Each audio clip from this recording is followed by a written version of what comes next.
Welcome to Chapter 10. This is on patterns, finding patterns and establishing expressions to represent those patterns. The first little peek that we'll take into this chapter is on just describing patterns, just patterns in general. And then you guys have been doing this since grade 1 at least. So if we look at, I've got 3 different examples here, actually 4, we'll get to the 4th one in a second. We've got a picture of some geometric structures. Okay, so we have first a circle, and then we have a triangle, and then we have a square, and then we have another circle, and another triangle, and another square. What do you think comes next? Oh, you're a genius. This is a circle, a triangle, and a square. Okay, not really rocket science, right? So all a pattern is it can be a set of anything. Here we've got some shapes, we've got numbers, we've got some pattern of figures as well. But it can be anything, it can be colors, lots of different things. So in any set of any of those things, so I'll just read it, is a set of shapes, colors, letters, or numbers for which you can predict what comes next. So in all of these, you can figure out what comes next based on what's already there. So for this next one, we start at 0, we go 3, we go 6, we go 9, we go 12. What do you think comes next? That's right, 15 and 18 and da da da da, right? So we're going up by 3 each time in this pattern. Okay, and the next one we have figure 1 has 5 circles, figure 2 has 9 circles, and figure 3 has 13 circles. So what comes next? What about figure 4? How many? I'm not going to draw them, by the way. How many circles will figure 4 have if figure 3 has 13? That is correct. It will have 17 circles. Because all we're doing from one figure to the next is we're adding 1 on each end, right? Another one there. So every time the number of circles goes up by 4. Okay, good. The next one, and this next one is the kind of figures that we're actually going to look at quite a bit. Let me get this mess out of your way. Is you'll be given a set of numbers, and these numbers relate to one another. So figure number 1. Oh, actually, this is a reflection of the one before. I didn't even realize that. Okay, so 4 we had 17, and in the 5th one we'd have 21. Okay, that's good enough. I was going to go on to something else, but I don't think I will this time. Okay, so the thing that we need to remember for patterns is that based on the set of information that we're given, we can predict what comes next. Nothing too tricky. That's all 10.1 is.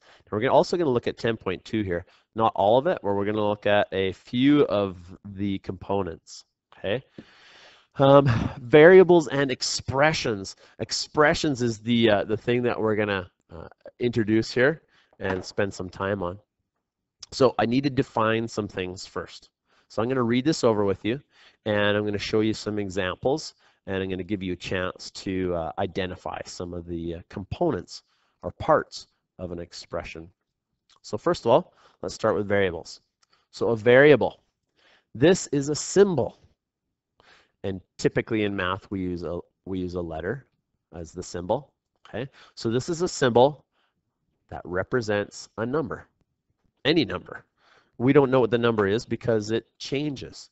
It's variable, right? It's not always the same. Okay, so a variable is a symbol that represents a number. Okay, and I've already made this couple of these points already. So the first point is this number can have many values. That's why we call it a variable. And some of the variables that we have already used this year, okay, we've been using variables.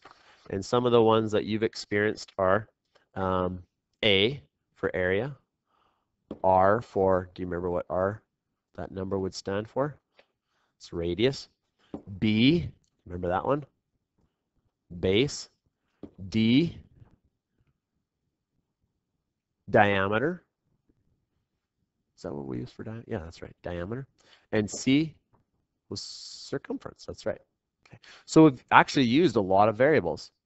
Now, if you think about it, when you used A for area, was the area the same every time you looked at it? No, it wasn't.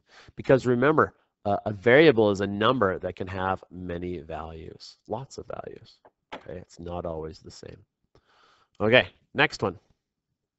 Don't worry, I'm going to come back to these. So, a constant is just that. It's a number that does not change. It's constant. It's just always the same. Okay, so that one, a number that is constant is always very obvious. Okay, it's always very obvious. All right, next one, an expression. An expression, it's hard to define what an expression is. So I've actually just have a list of some common expressions that you may have seen. So this is an expression, 2x plus 1, and this will make sense, more sense as time moves on. 2x plus 1. Here's another one, 5m minus 2. Y plus 4. N squared minus 3. You could also have 4n. That's also an expression, even though it's not adding or subtracting anything. Okay? So these are all common expressions that you'll see from time to time. Now remember, based on what we've looked at, we have an x, we have an m, a y, an n, and another n. Okay, those are all the variables. Okay, so expressions typically have a variable in them. Okay. Now, this is kind of a side note. This part right here. For some, this is new. When you let me just clear this off. When you have a number beside a variable, let's look at 2x. That's not 2 times, that's 2x. What that means, when you have a number beside a variable and it's not showing what operation it is, that means that you're multiplying. Okay? So over here, when you have 5m, that's the same as 5 times m. Okay? Y, there's nothing beside it, so it's just y. Over here for n, that is n times n. That's n squared, right? Over here, 4n, that's the same as 4 times n. Okay? So when you have a number beside a variable, that means you multiply them. All right? And the last little ditty here, as far as a definition goes, is, it's a mouthful, numerical coefficient. Okay, a numerical coefficient. Actually, I'll erase those two. And what a numerical coefficient is, this is the number that is multiplying the variable. So when you have something like this, right, the 2 is multiplying the x. The 5 is multiplying the m. There's nothing multiplying the y. And n is, I wonder if n would be the numerical coefficient there. That's very interesting. Don't know the answer to that. And right here, we have, 4 multiplying n. So in all these cases, your 2, that's the numerical coefficient for that one. The 5 is the numerical coefficient for that one. This one's a mystery. This one here, the 4 is the numerical coefficient. Okay, so what I want to do next is I want you to look at, let me erase these so it's not tripping you out.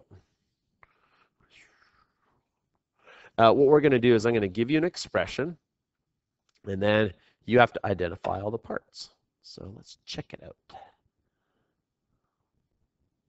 All right, so look at these ones. And I'm going to pause for a second. So for this expression, this one, and this one here, I want to identify the constant, the variable, and the numerical coefficient. So I'll pause right now and give that one a shot. Okay, let's take a look at what you did. So for this first one, our constant, the constant is the 1. The variable is the x. And the numerical coefficient is the 2. For this one right here, 5m minus 2. 2 is the constant. M is the variable. and 5 is the numerical coefficient. Over here, 4 is the constant, y is the variable, and there is no numerical coefficient. Although, if you wanted to be really accurate, you could say that there's a 1 there. And you could say that 1 is the numerical coefficient. Because 1 times whatever y happens to be is still just y. Okay, so 1 can be your numerical coefficient, or there is none. It doesn't matter to me how you do that one. Okay, so I want you to look over these definitions. Maybe give yourself a couple more examples of some expressions and try to nail them down. This is a vocabulary for this chapter.